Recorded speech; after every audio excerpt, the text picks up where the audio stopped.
የፈራ የደነገጠም ከገለዓድ ተራራ ይመለስ።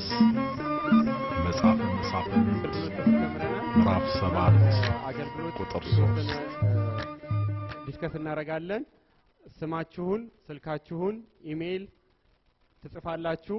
ከዛ በኋላ የተሰጠ ደግሞ ሰንጠረዥ አለ። ያ ሰንጠረዡ ላይ ያው ቅድም እንደተማርነው ሁሉም የራሱ ጸጋ አለው። እንደየጸጋው ለቤተ ክርስቲያን ሊሰጥ የሚችለውን አገልግሎት የተለያዩ ሊሆን ይችላል። እኛ ዝም ብለን እዚህ ጋር ያስቀመጥነው ነገሮች አሉ። ግን እናንተ ሁላችሁም ያላችሁን ከሌላ እዚህ ላይ ካልተገለጹም እንኳን ኤኒቲንግ ኤልስ ብለን ያስቀመጥነው አለ። እዛ ላይ ታስቀምጣላችሁ። በፓርኪንግ ሊሆን ይችላል፣ በቴክኖሎጂ ሊሆን ይችላል፣ ልጆችን ማስተማር ሊሆን ይችላል፣ ሜንቴናንስ ወይ ጥገና አንዳንድ አትክልቶችን መሆን ይችላል፣ መጽሐፍ ቅዱስ ጥናት ሊሆን ይችላል፣ የታመመ መጠየቅ፣ የታሰሩትን መጠየቅ፣ እነዚህ ነገሮች ሊሆን ይችላል። ከዚህ ውጭም ደግሞ እናንተ እግዚአብሔር እኔ ለይቶ ሰጥቶኛል ይሄን ነገር እኔ ባደርገው ይቀለኛል የምትሉትን ክፍተት የምታዩትን በዚህ መንገድ ላገለግል እችላለሁ የምትሉትን እዚህ ላይ ትጽፋላችሁ እና አንድ 15 ደቂቃ ከሞዴሬተሮች ጋር ይሄን ነው የምትሰሩት። ስማችሁን ጽፋላችሁ። ልታገለግሉበት የምትፈልጉትን ቦታ ቲክ ነው የሚደረገው ወይም የምትጽፉት ነገር ከሆነ መጨረሻ ላይ ትጽፋላችሁ ማለት ነው። እና 15 ደቂቃ የምንሰራው ይሄን ነው። ከዛ በኋላ ወደ ዲስከሽኑ እንገባው። አጠቃላይ ስለተማርነው ጥያቄዎች አሉ። ጥያቄዎችን እየመለሳችሁ ትሄዳላችሁ ማለት ነው። እግዚአብሔር ይስጥልን። እንግዲህ ሞዴሬተሮች ይወስዱታል ማለት ነው መድረኩን።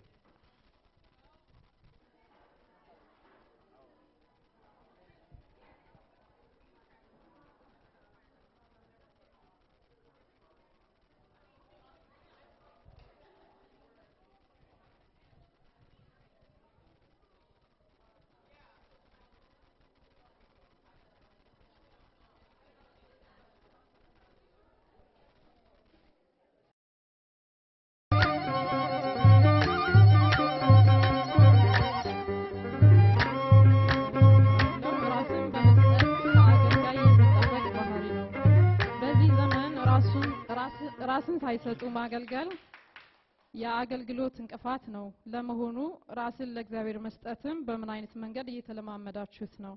ለምሳሌ በሳምንት ስንት ሰዓት ለእግዚአብሔር ቤት አገልግሎት ትሰጣላችሁ? በአስራታችሁስ ታማኞች ናችሁ ወይ ይላል። በጣም ከባድ ጥያቄና ራስን የሚፈትን ጥያቄ ነው። ስለዚህ የኛ ግሩፕ የመለሱትን መልስ አቀርባለሁ።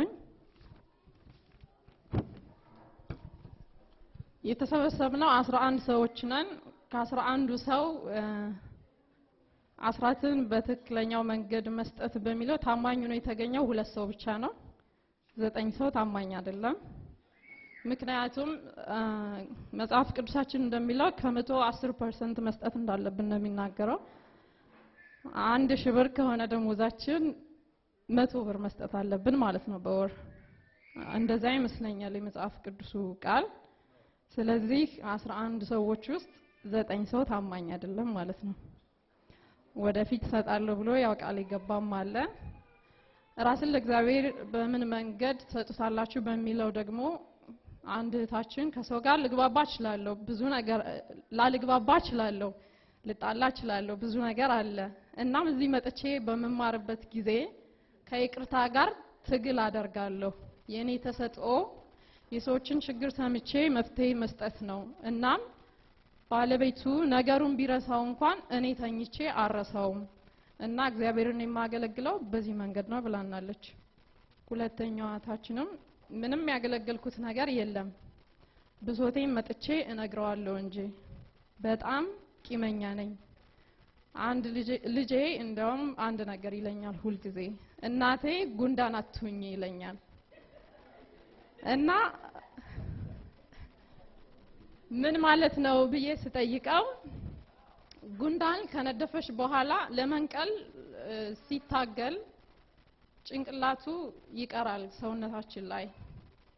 ስለዚህ አንቺም ነገሩን አትረሹም እንደዛ ከዛ ለመውጣት በምትታገይበት ጊዜ ራስሽን ትጎጃለሽ እና ቂመኛ አትሁኝ ያለ ይመክረኛል። አሁንም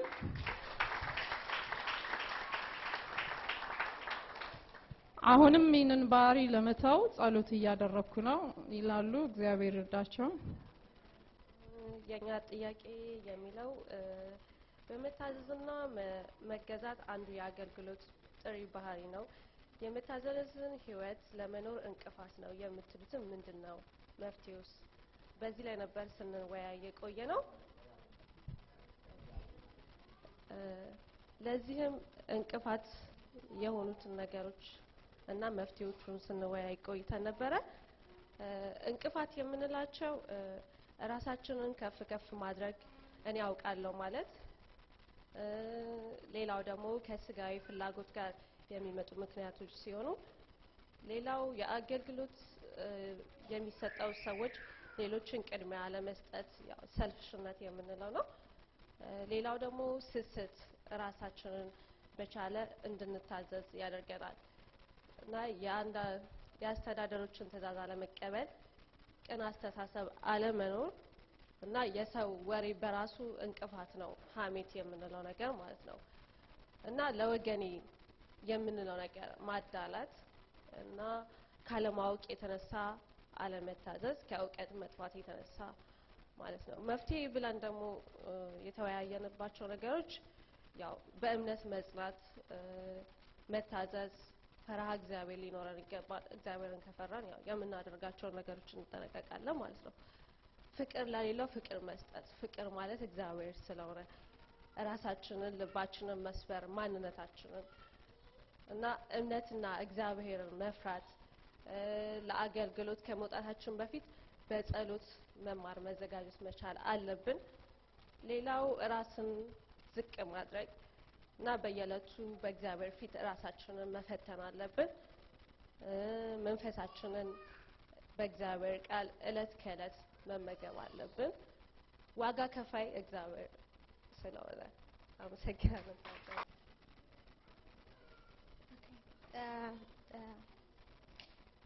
ለኛ የተሰጠው ጥያቄ አንድ ቁጥር ነው። እንዲህ ብዬ ማነባዋለሁ። አምላካችን ሁላችንንም እርሱን ለማገልገል ጠርቶናል የሚለው ቃል ተስማሙበታላችሁ ነው የሚለው። ሁለተኛው ደግሞ ከሆነስ እግዚአብሔር ለምን አይነት አገልግሎት ጠርቶናል ብላችሁ ታስባላችሁ ይላል። የደረስንበትን ሐሳብ በታችን እንዲያለሽ ታነባዋለች። እግዚአብሔር ይስጥልን። መጀመሪያ አገልግሎት ማለት ፍቅር መስጠት ነው ብለን ነው የተነጋገርነው። ትልቁ እሱ ነው። ሁለተኛ ሳንፈራ ሳናፍር ለማንም ብለን ሳይሆን ለእግዚአብሔር ስለሆነ ሳንፈራ እናገልግለው ነው። ያነበብነው ዘጸአት ቁጥር 9 ምዕራፍ 9 ቁጥር 1 ነው። በሌላም በአንድ ወንድማችን እንደተጠቀሰው የተጠሩ ብዙ ናቸው፣ የተመረጡ ግን ጥቂት ናቸው። በጣም ብዙ ነው ዛሬ ያለ ነው እና ብዙ ስራ መስራት ስለምንችል ባለንበት ራሳችንን ሳንወስን እኛ የተመረጥነው ወጥ ቤት ለማገልገል ነው ወይም ለፓርኪንግ ነው ሳይሆን በብዙ ነገሮች በጎደሉ ነገሮች ሁሉ እንድናገለግል እግዚአብሔር ይርዳን ነው። ቀሲስም እንደገለጹልን ለሁላችንም የተሰጠን የየራሳችን አገልግሎት ስላለ እግዚአብሔርን እንጸልይና የሚገባኝን አገልግሎት ቁጭ ብዬ እንዳሉትም ቁጭ ብለን ስጠን ሳይሆን ባለንበት እንዲሰጠንና እንድናገለግል እግዚአብሔር ይርዳን ነው። ሌላው አገልግሎት ሰዎችን ወደ ቤተክርስቲያን ይዞ መምጣት ነው። ትልቁ አገልግሎት ወደ ቤተክርስቲያን የማይመጡትን ሰዎች ወደ ቤተክርስቲያን ይዘን መምጣት ነው። ምክንያቱም እሱ ይወደናል፣ ኑም ይለናል። ስለዚህ ሰዎችን አንድም ሁለትም ሶስትም ይዘን ከመጣን ያም ራሱ ትልቅ አገልግሎት ነው እና አንደኛው እህታችን ልጆች ወልጄ ልጆቼን ለአገልግሎት ሰጥቻለሁ ብላለች እና ይሄም ትልቅ ስጦታ ነው። ለሁላችንም ልጆች ላለን ትልቅ ትምህርት ነው እና እግዚአብሔር ከሁሉም ለመረጠን አገልግሎት እግዚአብሔር ብርታቱን ግሩፕ 3 ነንና ተሰጥቶን የነበረው ጥያቄ ሁለተኛው ነበር። መታዘዝና መገዛት አንዱ የአገልግሎት ጥሪ ባህሪ ነው። የመታዘዝ ህይወት ለመኖር እንቅፋት ነው የምትሉት ለምንድን ነው? መፍትሄውስ ምንድነው ነው? እና የኛ ግሩፕ ችግር ነው ብለን ያወጣናቸው ነጥቦች ያው የመጀመሪያው አንዱ አታችን እንደተናገረችው ትዕቢት እና ራስን መውደድ ለአለመታዘዝ ምክንያት ነው። ትዕቢት በውስጣችን ካለ ሌላን ትእዛዝ ለመቀበል አንችልም እና ትዕቢት ራሱ ትርጉሙ እንደምንረዳው እምቢ ማለት መታበይ፣ ራስን ላለመታዘዝ እንትን ማዘጋጀት ማለት ነው እና ትዕቢት አንዱ ትልቁ ችግር ነው። ሌላው ደግሞ አንድ እህታችን እንደተናገረችው እንትን መለያየት፣ እርስ በርሳችን የተለያየን ከሆነ እርስ በርሳችን ለመረዳዳትና ለመተዛዘዝ አንችልም እና መለያየት አንድ ትልቅ ችግር ነው። አንድነት ሲኖር ነው መታዘዝ የሚኖረው እና ይሄ አንድ ችግር ነው መለያየት ብላለች።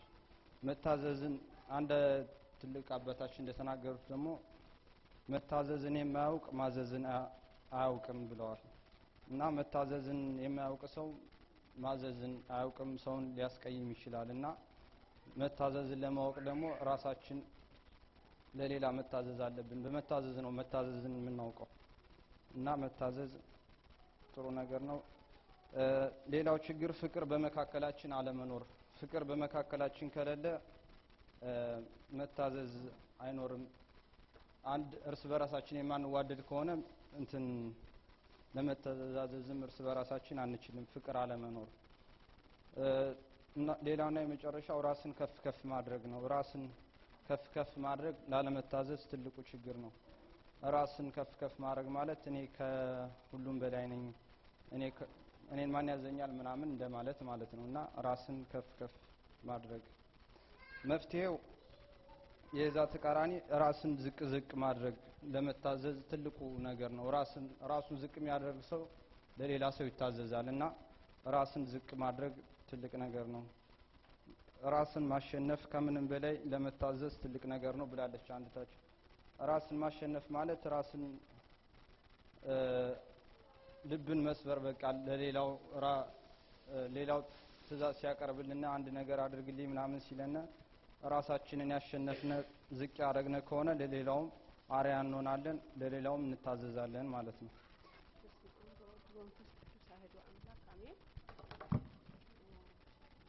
በተማርነው መሰረት የጸሎታችን መጀመሪያችን ምስጋና በማቅረብ ይሁን ተብለናልና እግዚአብሔር ለዚች ቀን ለዚህ ሰዓት የተመሰገነ ይሁን። ምስጋና የኛ ጥያቄ ቁጥር 4 ነው። የምናገለግለው ቅዱስ የሆነውን አምላክ ነው። በዚህ ዘመን በቅድስና ለመመላለስ እንቅፋት የሆኑት ነገሮች ምን ምን ናቸው? በቅድስና ለመኖር ምን አይነት የህይወት አካሄድ ሊኖረን ይገባል? እና ለመጀመሪያው ጥያቄ እንቅፋቶች ብሎ የኛ ግሩፕ ያቀረበው በመጀመሪያ ደረጃ ወደ 5 አያቶች የተቀሩ 6 እናቶች ነበሩ እና እንቅፋቶቹ ኃጢአት፣ ሐሜት፣ ጥላቻ፣ ቅናት፣ ምቀኝነት፣ ፉክክር፣ ቂም በቀል፣ ይቅር አለመባባል፣ ባልሆነ ነገር የሰውን ስም ማጥፋት፣ ያለ መግባባት፣ መጥፎ ነገር መስራት ማለትም መዋሸት፣ መስረቅ፣ አለመተማመን፣ ከውስጥ የሌለ ፍቅር መስጠት፣ የውስጥ ሰላም ማጣት፣ ራስን ከፍ ከፍ ማድረግ። እንደውም አባታችን ሆይን ስንጸልይ እዛው አባታችን ሆይ ላይ በደላችንን ይቅር በለን እኛም የበደሉንን ይቅር እንል ዘንድ እንላለን።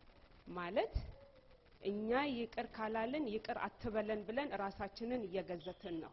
ስለዚህ ይቅር እንባባል። ይሄ ይቅር አለመባባሉ አንደኛ ሌላ ዋነኛ እንቅፋቶች ነው ብለናል።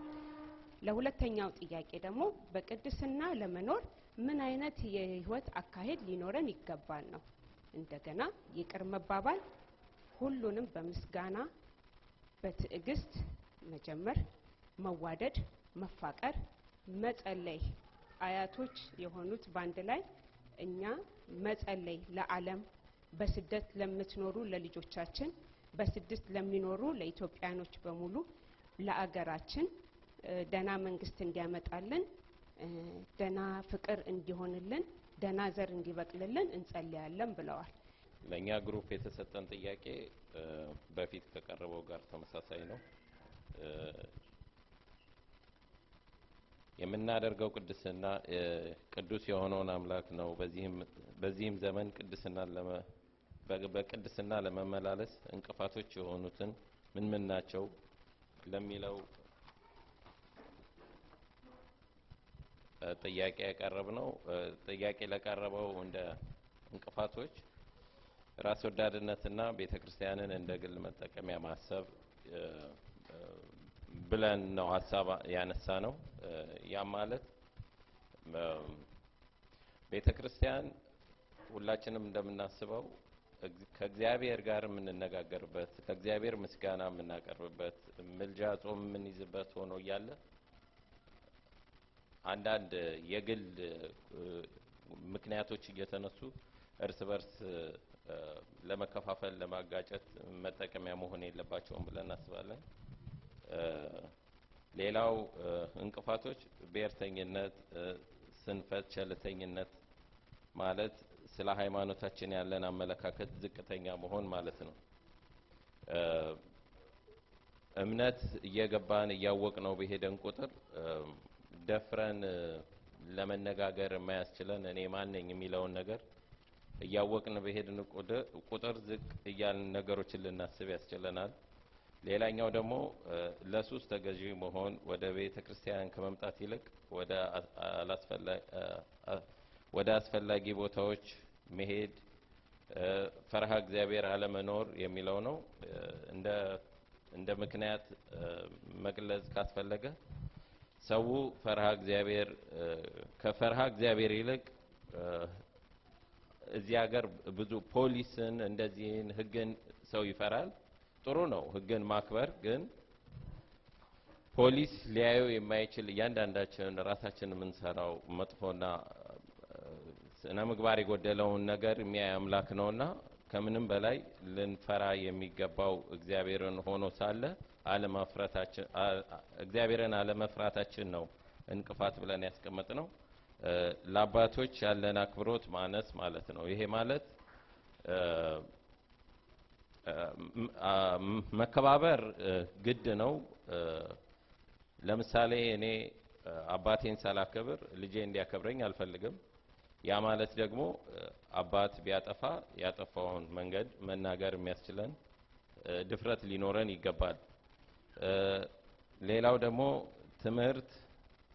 ትምህርትን ስንሰማ በራሳችን ትርጉም መውሰድ። ሌላኛው ደግሞ አሉባልታ ነው። አሉባልታ እንደ ሰሚው ነው። ነገሮችን ሲሰሙ በመሰለው እየተረጎሙ ነገሮችን ማጋነን አንዱ ቅድስናን ለመከተል እንቅፋቶች ብለን አስቀምጠነዋል። መፍትሄው በመጠን መኖር ችግርን በመነጋገር መፍታት የሚል ሐሳቦች ተቀምጠዋል። ሌላኛው አባታችን ደግሞ ከብቸኝነት ወደ ሁለት ማለትም ወደ ትዳር መግባት መቻል ብለው መፍትሄ አስቀምጠዋል። ቅድስናን ለማግኘት አንዱና ዋናው ነው። እንደገናም ሌላኛው በትዕግስት ችግሮችን መከታተልና መተግበር የሚልም አስቀምጠዋል። ሁለት ያለው አንዱን ለሌለው ይስጥ። በአንድ እናታችን ያነሱት በምጽዋት ለምሳሌ ከዚህ በፊት እንደሚደረገውም በየገዳማትም እኛ እዚህ ኖሮን ትርፍ የሆነንን ነገር መስጠት በገንዘብ መርዳት አንዱ ቅድስና ልናገኝበት የምንችለው ትልቁ ከእግዚአብሔር ጋር መገናኛችን ነው።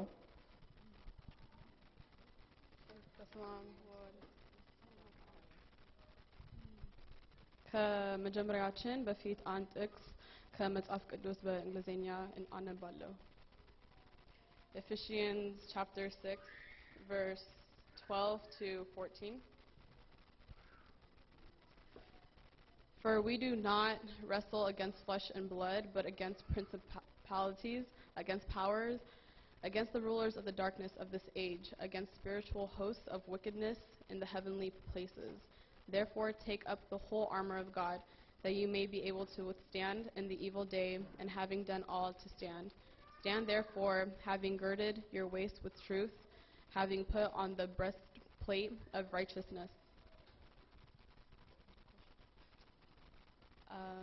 Our question was number 5, and basically it was asking for us to state the challenges that we have here within the church. So Aiden is going to go ahead and list those for you. Okay, so both of us, yes, and a solution. So many of us here are we're teaching the kids on Sundays, and we do face a lot of challenges with that. So one of it is keeping the kids interested, because now they're at an age where they do not want to sit down, they don't want to listen, they kind of want something fun, and our challenge is trying to find something that can entertain them, but at the same time, they go home with something, like they're learning something also.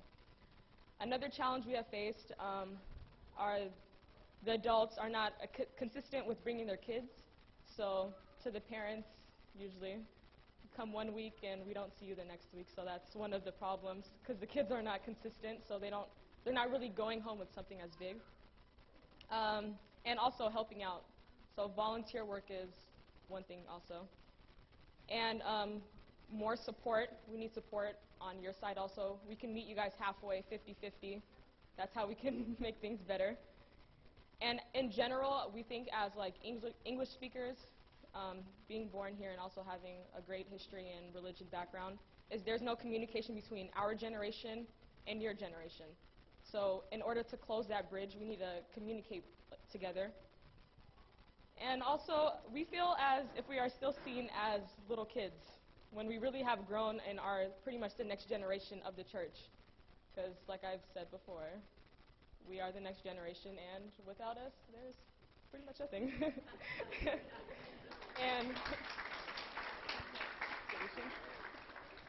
And for our solutions, we said the parents volunteering. We know that there's a parents group, but we believe that there should be weekly meetings with the parents so that they all understand what's going on and we also understand, so we can also, that goes under communication. For us, we think that we should have Bible studies with all English speakers, so it's not just us. We know that we come to church a lot, but in order to pull other people outside of church that probably don't understand what's going on so that they don't get lost, I think we should have a Bible study with that. And for resources for our Sunday schools, like finding places that can donate, because we don't always, there's places out there that are willing to donate for churches and all that. And one solution that is above any other one is a constant prayer. We all know prayer is one thing that can fix any type of burden, can help us in any way in our life, and as Christians we do believe in prayer. So a constant prayer will help everything. And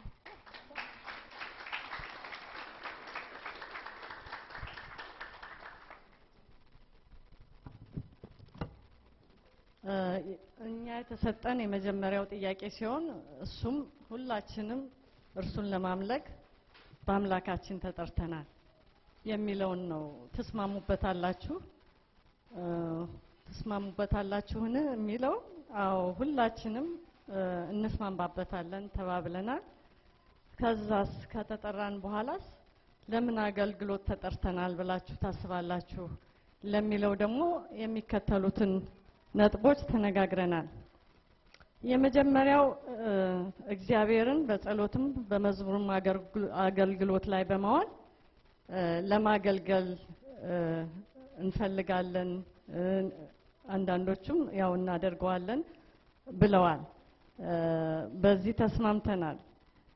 ሁለተኛ ደግሞ ወንጌልን በመማርና ራስን በማነጽ በአካባቢ ያሉትንም እህቶችም እናቶችም አባቶችም ወንድሞችም እህቶችም ለመርዳትና የወንጌል ፍቅር እንዲያድርባቸው ለማገልገል እንዲህ አይነቱ አገልግሎት ላይ ለመሳተፍ ተስማምተናል። ሶስተኛው ደግሞ የውጭ እርዳታ የሚፈልጉ አብያተ ክርስቲያኖች በዚህም በአካባቢያችንም ሆነ በኢትዮጵያ ውስጥ ያሉትን ለመርዳትና ለማስተባበር እሱንም ለማድረግ የሚፈልጉ ሰዎች ተመዝግበዋል ማለት ነው። የምዝገባ ወረቀት ነበር ተመዝግቧል። አራተኛው እንደዚህ አይነት ታላቅ ጉባኤ ሲዘጋጅ አሁን ሰሞኑን ነፍሳችን ስትረሰርስ ነው የከረመችው። እንደዚህ አይነት ታላቅ ጉባኤ ሲደረግ ያልሰሙና ከዚህ ታላቅ ትምህርት ደግሞ ያልተካፈሉ እህቶቻችን ወንድሞቻችን አሉ፣ እናቶቻችን አባቶቻችን አሉ። እነሱን ሁሉንም እንዲሰሙ ለማድረግ በየቦታው በየኢትዮጵያን ንግድ ቤቶችም ሆነ ያው ሌሎችም አንዷ እህታችን ምን አለች፣ ሌሎች የሃይማኖቶች ወደ ፊልም ቤቶች እንኳን በሚሄድ ለፊልም የተሰበሰቡትን ሰዎች የተሰለፉትን ሰዎች ሁሉ ትምህርት እንዳለ በመንገር ከዛም ውስጥ ትንሽ ሰዎችን ለመያዝና ህይወታቸውን ለመቀየር እንዲቻል የሚደረግበትን ነገር ለማድረግ በጣም ፍላጎት አለኝ ብላ ስሟን አስመዝግባለች።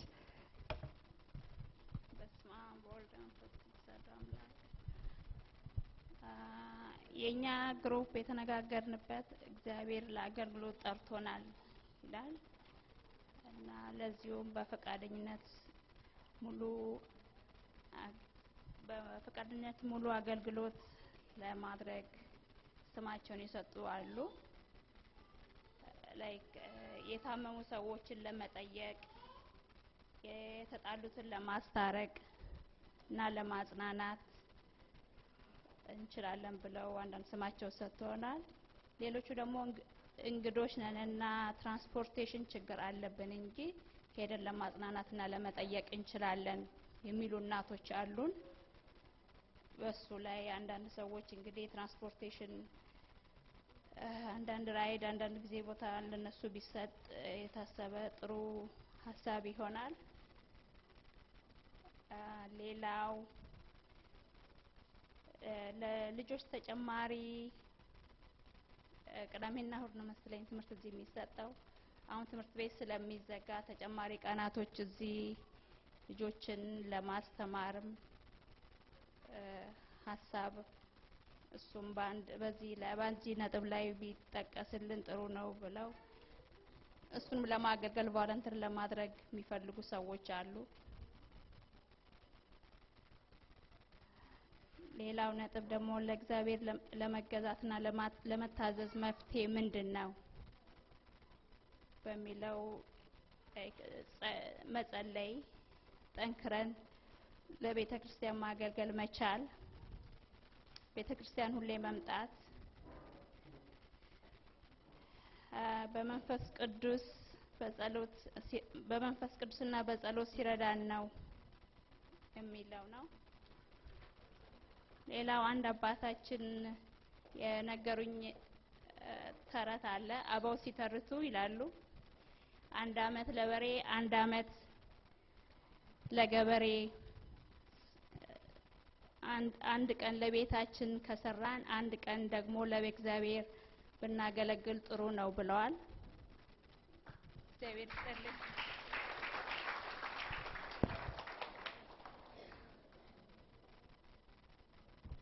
እሺ እግዚአብሔር ሌላ ይቀር የለም። እሺ በቃ በጣም እናመሰግናለን። ለመጨረሻውም ግሩፕ አንዴና ጨብጭብና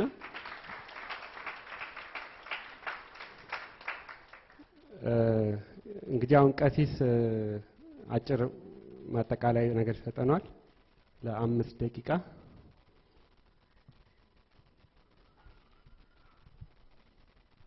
ብዙ አልናገርም።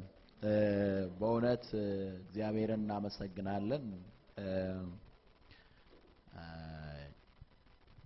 እንግዲህ መድረኩን ይዘነው ነው እንጂ በደንብ የምትሰብኩ እህቶችና ወንድሞችን እያየን ነው። እግዚአብሔርን ስለ ሪፖርት አቅራቢዎቹን እናመሰግናለን። በዚህ በኮሙኒኬሽን እና በኤጁኬሽን ላይ በትምህርት ላይ ጥናት ያደረጉ ሰዎች እንደሚናገሩት የሰማነውን ከሰማነው ውስጥ 30% ከያዝን ትልቅ ነገር ነው። የሰማነውንና ደግሞ ስንጽፈው 40% ያህል ምናምን እንደዚህ እንትን እናለን። ስናይ የሰማነውን ስናየው ደግሞ ትንሽ ከፍ ይላል።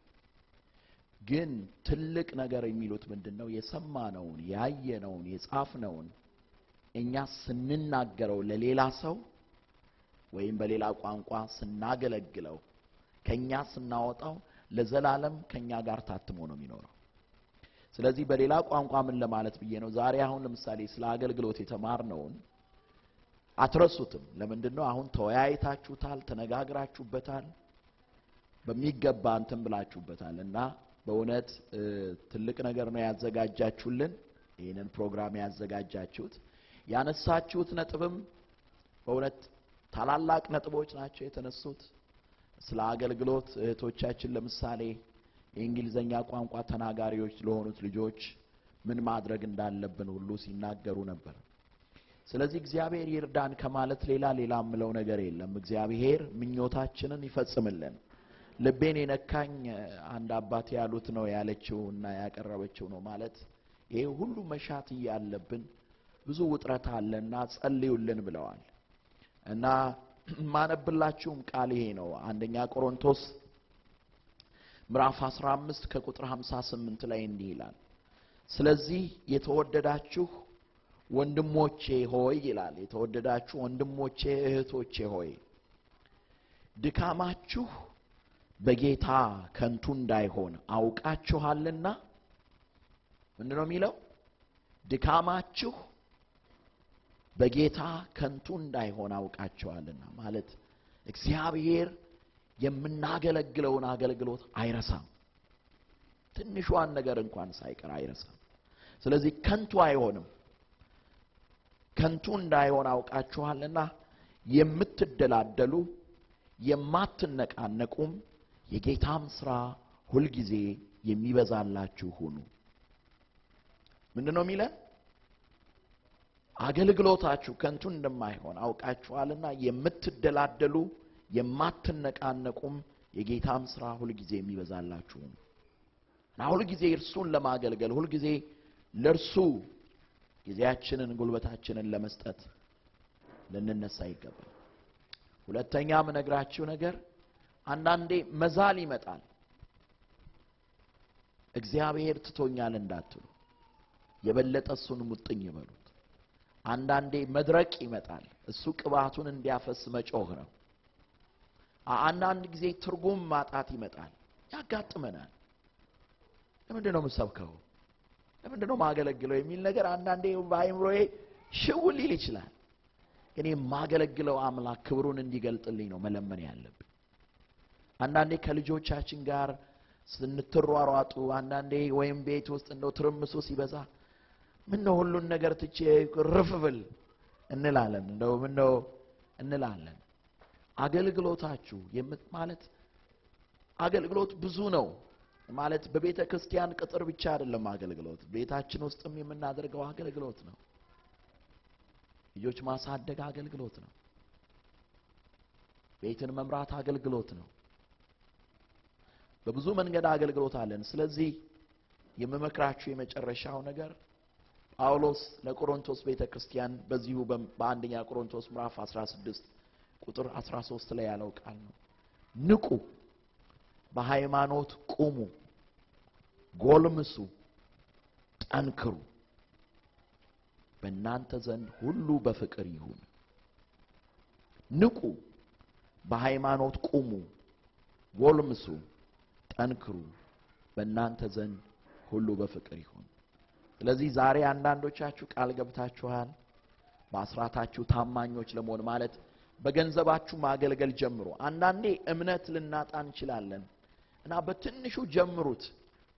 ለምሳሌ 10% እምነት የሌለን ካለን በ2% ጀምሩት። በ1% ጀምረው ዛሬ 30% ላይ የደረሱ ሰዎች ያውቃለሁ። 40% ላይ የደረሱ አሉ። የገቢያቸውን 40% ለእግዚአብሔር የሚሰጡ አሉ። ድሆችን የሚረዱ፣ ችግረኞችን የሚያስቡ አሉ። በገንዘባችሁ እግዚአብሔርን አገልግሉ። በሳምንት የተወሰነ ሰዓት ለእግዚአብሔር ስጡ። አሁን የሰማሁት አለ። ለምሳሌ ቅዳሜን ሆስፒታል እየሄዱ ህመምተኞችን መጠየቅ ስራዬ ብለው የያዙ እግዚአብሔር ይባርካቸው። በእውነት እግዚአብሔር እናመሰግናለን። ልክ እንደዛ ሁሉ ያላችሁን ሰዓት አንዱ የኛ ችግር ታይም ማኔጅመንት፣ በተለይ የኔን ችግር ነው የምናገረው። ታይም ማኔጅመንት የለንም፣ ሰዓታችንን በአግባቡ መጠቀም። ስለዚህ በሳምንት ይህን ሰዓት ለእግዚአብሔር እሰጣለሁ በሉ። ማለት ግብታዊ በሆነ መንገድ ሳይሆን የተወሰነ ሰዓት ለእግዚአብሔር ቤት ለመስጠት ፈልጉ። እና አንዳንዴ ሰው የሚያስፈልግበት ሰዓት አለ። ቤተ ክርስቲያንን መጣችሁ ጠይቁ፣ ምን እናገልግል በሉ። ስለዚህ እኔ አልነግራችሁም ዲቴሉን፣ እግዚአብሔር ይመራችኋል፣ እግዚአብሔር ያሳያችኋል። ስለዚህ እግዚአብሔር ያመልክተን። እግዚአብሔር በእውነት ይህንን የተባረከ ጊዜ ስለሰጠን ስሙ ይክበር ይመስገን። ብዙ አላጠፋም። በርቱ፣ ጠንክሩ፣ ሁሉን ፍቅርን ያልብሰን እግዚአብሔር አምላካችን። እግዚአብሔር ከሁላችን ጋር ይሁን። አሜን።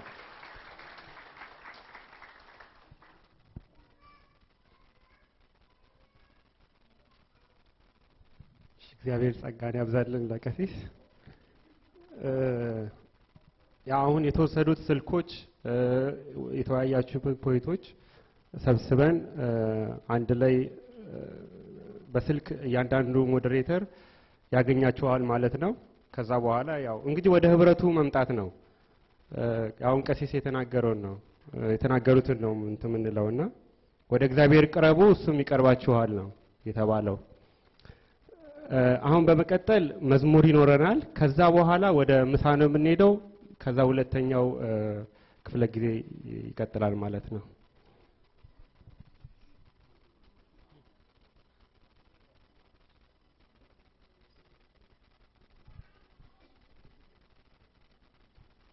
እሺ በድጋሚ እንደምን ዋላችሁ? እግዚአብሔር የተመሰገነ ይሁን። ጥሩ ውይይት ነው። እንግዲህ ቀሲስ በሰፊው ያስተማረውን ትምህርት በደንብ ተንትናችሁ ተርጉማችሁታል። ዋናው ነገር ቅድም እንደተነጋገርነው ወደ ስራ መግባት ነው። አክሽን ነው አይደል የሚባለው እዚህ ሀገር? ወደ አክሽን መግባት ነው የሚያስፈልገው። ቲዮሪ ላይ ነው ብዙ ጊዜ የምናጠፋው እና ስራ ስንሰራ ትምህርቱ ሳይፈስ ምንም መሬት ላይ ሳይነጥብ ልባችሁ ውስጥ እንደቀረ የሚታወቀው ከዚህ ቀጥሎ በምትሰጡት አገልግሎት ነው ማለት ነው። እና ጥሪ ሳያስፈልግ ለቤተ ክርስቲያን የጀርባ አጥንት መሆን ያስፈልጋል። እግዚአብሔር አምላክ ሁላችንን ያበርታን። ከእንደገና በዚሁ መናገር የምፈልገው ምንድነው ከአገልግሎቱ ጋር ተያይዞ ልጆች ወልጄ እንዲያገለግሉ ሰጥቻለሁ ያሉ እናት ነበሩና እኔ ማገልገል ካልቻልኩ ልጆቼን ለአገልጋይ ለእግዚአብሔር ቤት አገልጋዮች እንዲሆኑ ሰጥ በጣም ደስ የሚል ነገር ነው። እና እዚህ ሀገር የልጆች ወልዳችሁ የምታሳድጉ አባቶችና እናቶች በሃይማኖት እንዲያድጉ አድርጓቸው። እና በቅድም በእንግሊዘኛ ሲናገሩ የነበሩት እህቶች አሁን ቀጥሎ ለሚመጣው ጄኔሬሽን በእነሱ በኩል መሰራት ያለበት በጣም ብዙ ነገር እንዳለ ነው ልነግራቸው የምፈልገው። ቅዳሴ ተተርጉሞ አይቻለሁኝ በእንግሊዘኛ። መዝሙሮችን ለምን አተረጉሙ? ለምን መዝሙሮች አይተረጉሙ? ይሰማችሁ ነው አይደል? መዝሙሮች እንትን ማለት ይችላሉ፣ በእንግሊዘኛ መተርጎም ይችላሉ። አሁን የሚገርማችሁ ኢትዮጵያ ውስጥ ባሉ ቋንቋዎች የኛ መዝሙር እየተዘመረ ነው። እኔ ስለዚህ ነገር እግዚአብሔርን አመሰግናለሁ። እዚህ አትላንታ በነበረን ፕሮግራም የኤርትራ ቤተክርስቲያን ካህናት በሙሉ መተው ከኛ ጋር አብረው እግዚአብሔርን ሲያከብሩ ተመልክቻለሁና በጣም ደስ ተሰኝቼ ዋልኩበት ቀን ነው። በፍቅር አብረን ስናገለግል እግዚአብሔርን እና ምን አሉ ሰውየው ካህኑ እግዚአብሔር ቦርደር የለውም አሉ። ቦርደር ስለሌለው የትኛውንም ቦርደር አቋርጦ መጥቶ ቃሉን መናገር ይችላል። ለዚህ ነው የተገናኘ ነው አሉ። እና በጣም ልቤ ውስጥ የቀረ ነገር ነው። በኋላ የኔን መዝሙር ተርጉሞ ይዘምራል አንድ ዲያቆን አለ እና በጣም ነው ደስ ያለኝ በኦሮምኛውም በትግርኛውም በአፋርኛውም በጣም በሚገርም ሁኔታ የምርትነሽን የዘርፌን የኔን መዝሙሮች እየተረጎሙ ሲዘምሩ እንሰማለን በሄድንበት ቦታ በሙሉና በእንግሊዘኛ የማይተረጎሙበት ምክንያት የለም እንግሊዘኛም አንድ ቋንቋ ነው ስለዚህ ይሄንን ቢደረግ ጥሩ ነው እኛም ደግሞ ወደፊት በደንብ እናጠናውና ይሄ እንግሊዘኛውን እናጠናዋለን ያ መቀሸር በእንግሊዘኛ ቢዘመር በጣም ብዙ አድማጭ እዚህ ውስጥ የዚሁ ሀገር ዜጎችን የተመለከትኩ ነው ብዙ ሰው ሊሰማው ይችላል ብዙ ሰው ስለዚህ አገልግሎት ቦታ አይወስነውም ቋንቋ አይወስነውም ሰዓት አይወስነውም እና ባገኛችሁት አጋጣሚ እግዚአብሔርን ለማገልገል ልባችሁን መክፈት ነው የሚያስፈልገው የዘረዘራችሁት ነገር በሙሉ ቦታ አይወስነውም አስተውላችኋል ምንም ቦታ አይወስነውም ቤት ውስጥም ሆስፒታል ውስጥም እስር ቤትም የትም ቦታ የባስ ፌርማታ እንኳን ሳይቀር ማለት ነውና እነዚህ ነገሮች ውስጣችሁ ካስቀራችሁና ወደ ስራ ከተረጎማችሁት ብዙ ጥሩ ስራ ይሰራል ማለት ነው እስከዛሬም አንድነት ስላለ ነው ይሄ ቤተክርስቲያን በጣም በሚያምር ሁኔታ የኢትዮጵያ ቤተክርስቲያን ይሄ አጸዱ የሱ ድባብ ያለበት ቤተክርስቲያን በእውነት እንዴት ደስ እንዳለኝ ስመጣና በቅንጅት በጥሩ መንፈስ በፍቅር ጥሩ ህብረት እንዳለ ነው የሚገባኝና እግዚአብሔር ፍቅራችሁን ያብዛላችሁ ኃይላችን ጉልበታችን ሆኗል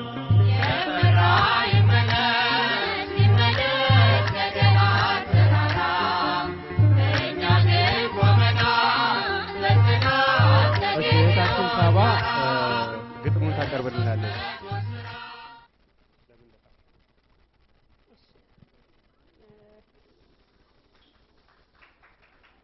በስመ አብ በወልድ በመንፈስ ቅዱስ አሐዱ አምላክ በስመ አብ በወልድ በመንፈስ ቅዱስ አሐዱ አምላክ አሜን ይሄንን ግጥም ሰሞኑን ከተማርነው መሰረት በማድረግ ቀሲስ መላኩ ጸሎት ወይም ጥየቃ ለእግዚአብሔር ከማቅረባችሁ በፊት በምስጋና ጀምሩ ስላሉ እንግዲህ በምስጋና ስም ብዬ ነው የጻፍኩት ስለ ምስጋና ነው የጻፍኩት ለኔም እንዳደረገው አምሹር ሁላችሁም እግዚአብሔር ቤታችንን አንኳኩቶታል ሁላችንንም ጸሎታችንን ሰምቷል ለሁላችንም እግዚአብሔር ባለውለታችን ነው የእንጀራ ልጅ አይደለንም ሁላችንንም ይወደናል ሁላችንንም ሰምቶናል መጀመሪያ እግዚአብሔር ይመስገን በአብ በወልድ በመንፈስ ቅዱስ የእጅ ስራ ነኝ በልቤ ንገስ የምናየው ሁሉ አንተ ስትባርከው የህይወት እንጀራ ዘላለማዊ ነው የዓለም ብልጭልጭ ሊያዘናጋኝ ትግል ገጠመኝ ከገደል ሊጥለኝ መንገዴ እግዚአብሔር ነው በፍጹም አልፈራ መንጥቆ አጥቶኛል ከጠላት ጎራ ኃያል አምላክ ከኔ ጋራ ያለው የማይተኛ የማያንቀላፋ ዘወትር ሕያው ነው አንደበቴ ይጽና ያወድስ ምስጋና አምላክ ከዙፋኑ አስቦኛልና አልተወኝምና ባዶ የነበረው ማድጋዬ ሞልቶ አየሁት በእግዚአብሔር መንገዴ ተሳክቶ ባንተ ተማምኜ ተወራረድኩብህ እያየው ስትባርክ ከማያልቀው እጅህ ፍቅርህ ገደብ የለው እስከ ሞት ዳርቻ ረታው ጌታዬ አምላክ አንተ ብቻ የረዳኝን አምላክ እግዚአብሔርን አመሰግናለሁ ስለ ልዑል ስሙ ዘምርለታለሁ አንተ ብቻ አምላክ አንተ ብቻ ጌታ ምስጋና ላወድስ ከጧት እስከ ማታ ያዘነን አጽናኝ ለደከመ ጉልበት ከወዴት ይገኛል እንዳንተ ያለ አባት ለታመነው ሁሉ እግዚአብሔር ጋሻ ነው ወዶ አድኖናልና ፍቅሩ ወሰን የለው እድል ፈንታዬ አንተነ እርስቴ ከክፉ ሰውረኝ አቤቱ አባቴ አምላኬ ስጠራ ፈጥነ ሰምተኸኛል ዳግም እንድነሳ ተስፋ ሆነኸኛል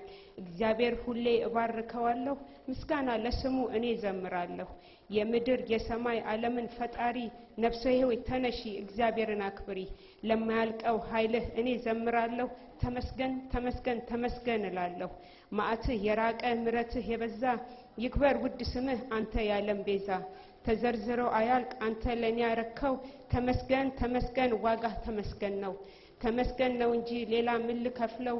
የአምላክ ዋጋው ተመስገን ብቻ ነው። እግዚአብሔር ተስፋዬ፣ አምባ መጠጊያዬ፣ ምስጋና ይገባሃል ቸሩ ፈጣሪዬ። ያንን ድቅድቅ ጨለማ ብርሃን ላደረከው፣ ተራራን ደልድሎ ሜዳ ይሁን ላለው፣ ውቅያኖስን ከፍሎ ሙሴን ያሻገረው፣ ሌላ ምን እላለሁ? ተመስገን ብቻ ነው። አልፍም ያልኩት ያ ትናንትና ዛኔን አደረሰኝ ክብር ይግባውና፣ እንባዬን ካይኔ ላይ አብሶ አጸናኝ፣ የሐዘንን ቀንበር ጥሎ አዲስ ሰው አረገኝ። ለኔ የከበደኝ አይሆንም ያልኩት ጭነቴ ተራግፎ በአምላክ ያየሁት፣ አይኖቼን ወደ ላይ አፌን ለምስጋና ካንተ በቀር ሌላ ሰሚ አምላክ የለምና። ምን አለ ያልሆነ ለሱ ከሰጠነው፣ እጃችን ባፋችን ሲያስጭን እያየ ነው። ገለ ተአምራቱን ቆጥረን የማንዘልቀው፣ የአምላክ ዋጋ ተመስገን ብቻ ነው። ምስጋና ምስጋና ምስጋና ምስጋና አሁንም ምስጋና ቸሩ መድኃኔዓለም ይገባዋልና።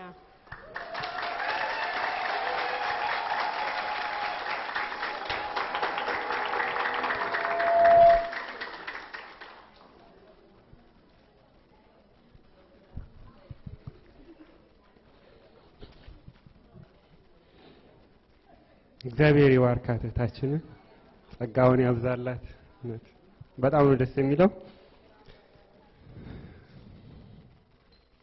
እውነት ነው፣ አምላካችን አለት ነው።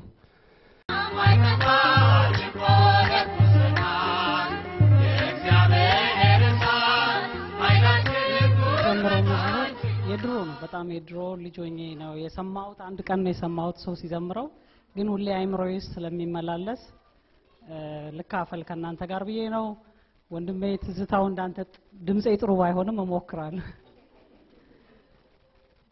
ላይቀር መሞት አፈር መልበስ መግባት ከመቃብር መስሎኝ ቋሚ ይስጋዬ ለሱ ብቻ ስጥር ግን ለነፍሴ ቀረ ማስታወሴ ግን ለነፍሴ ቀረ ማስታወሴ ዘመን መቁጠር እለት ወራት ክረምትና በጋ ቀንና ሌት ሲፈራረቅ ሲጨልም ሲነጋ በማየቴ ይሆን መደሰቴ በማየቴ ይሆን መደሰቴ እረ ወዲያ ወዲያልኝ ዋይ ብላይ ለነፍሴ አድርጎኛል የኃጢአት ምንጭ ደካማው መንፈሴ ይቅር በለኝ ምሕረትህ አይራቀኝ ይቅር በለኝ ምሕረትህ አይራቀኝ። ይህንን መዝሙር እንደዘምር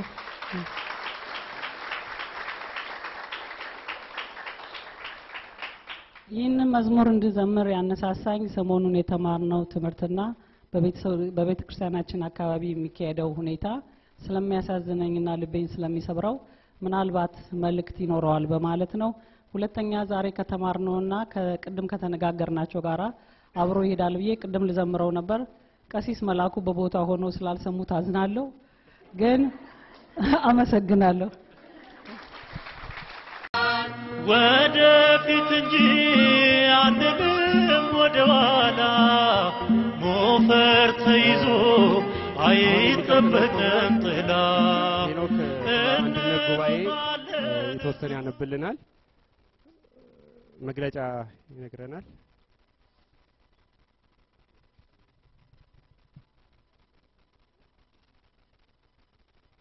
በድጋሜ ሰላም ጤና ይስጥልኝ። እንኳን ደህና መጣችሁ ለሰሜን አሜሪካ የኢትዮጵያን ኦርቶዶክስ ቤተክርስቲያን ተዋሕዶ ቤተክርስቲያን በስደት ላይ በሚገኘው ቅዱስ ሲኖዶስ የሚመራ የሰንበት ትምህርት ቤቶች አንድነት ጉባኤ። ይህ አንድነት ጉባኤ ዋናው ዓላማው በሰሜን አሜሪካና በካናዳ የሚገኙትን የሰንበት ተማሪዎችና አገልጋዮችን በአንድነት እንዲሰሩ የሚያበረታታ ነው። ይህ የአንድነት ጉባኤ ከተመሰረተበት ጊዜ አንስቶ ይኸውም እንደ አውሮፓውያን ዘመን አቆጣጠር ከ2000 ዓመት ጀምሮ በሰሜን አሜሪካ እና በካናዳ በሚገኙ የሰንበት ትምህርት ቤቶች የተለያዩ መንፈሳዊ አገልግሎቶችን ሲሰጥ ቆይቷል። አሁንም ባለንበት ዘመን ስራውን በይበልጥ በተቀናጀ ሁኔታ በመስጠት ላይ ይገኛል። በተለይም ባሳለፍነው ዓመት ውስጥ አገልግሎቱን በተለየ መዋቅር በማጠናከር አባላቱ በአዲስ በመረጧቸው ኮሚቴ አባላት እንዲሁም አንድነቱን በበላይ በሚከታተሉ አባቶች ጋር በመሆን በኮሚቴው ስር ሆነው የሚሰሩ ንዑሳን ኮሚቴዎችን በማዋቀር በአራቱም ዞኖች ማለትም በሰሜን፣ በደቡብ፣ በምስራቅና በምዕራብ የሚገኙ የሰንበት ትምህርት ቤቶችን በክልል በማደራጀት ወጣቶች በህብረት ሊሰሩ የሚችሉበትን መንገድ አመቻችቷል። ይህ አንድነት ጉባኤ ለስራ ማስኬጃ የሚሆን ከአንድነት ጉባኤ አባላቶች $60 ወይም $60 በአመት ይቀበላል። የመጪውን የአንድነት ጉባኤ አዘጋጅን በተመለከተ የዋሽንግተን ዲሲ ደብረ ኃይል ቅዱስ ገብርኤል ቤተክርስቲያን በሚኔሶታ ከተማ በተደረገው ጉባኤ ላይ ቃል በገቡት መሰረት ከሰንበት ትምህርት ቤታቸውና ከደብሩ ሰበካ ጉባኤ ባመጡት ደብዳቤ መሰረት የ2004 ወይም የ2012 የአስረኛውን ዓመት አንድነት ጉባኤ አዘጋጅ መሆናቸው በሙሉ ድምጽ ጸድቋል። በማያያዝም ለቀጣዩ 2005 ወይም 2013 የ11ኛው ዓመት በዓሉን በዋና አዘጋጅነት ተቀብሎ ለማስተናገድ የላስ ቬጋስ ደብረ ምህረት ቅዱስ ሚካኤል ቤተክርስቲያን ለጉባኤው ባቀረበው ደብዳቤ መሰረት አዘጋጅ እንዲሆን ጉባኤው በሙሉ ድምጽ ተስማምቷል። በመጨረሻም አንድነት ጉባኤ አባላቱ የሚገናኙበት ያሁ ግሩፕ ኢሜል አለው። ለመመዝገብ የምትፈልጉ በሲያትል ቅዱስ ገብርኤል ኢሜል ብትልኩልን እንመዘግባቸዋለን። ያው ሰሞኑን ስናሳየው የነበረው ኢሜል አድራሻ ማለት ነው። ይህ ያሁ ግሩፕ ኔሽን ዋይድ ኢንፎርሜሽን ለመለዋወጥና ትምህርቶችንም ለማግኘት ይረዳል።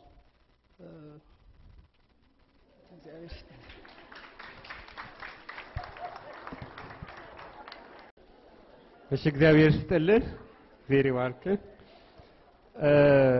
አንድነት ጉባኤ ያው እንግዲህ የወጣቶች የሰንበት ትምህርት ቤቶችን ማጠናከር ነው። አሁን እንዳነበበው በየሪጅኑ በየክልሉ ያሉት ራሳቸውን አጠናክረው ከዛ ደግሞ አንድነት ደግሞ ተገናኝተው አብረው ያው ልምዳቸውን ይለዋወጣሉ። ብዙ ነገር ነው ያለውና እኛም አምናን ነው በጣም ደስ ይል ነበረ። ሁሉም ባለበት በየቤተ ክርስቲያኑ ያገለግላል። በየቤተ ክርስቲያኑ የሚያገለግለውም ደግሞ ሄዶ በአንድነት ይሳተፋል። ባለፈው ኤድመንተን ነበረ፣ የዘንድሮ ዲሲ ነው የሚካሄደው እና በጣም ደስ የሚል ነገር ነው ያለው። ወደፊት እንጂ አንልም ወደ ኋላ ሞፈር ተይዞ አይጠበቅም ጥላ እንሮጣለን ስሙን ተሸክመን ቃል ኪዳን አለን ሽንፈት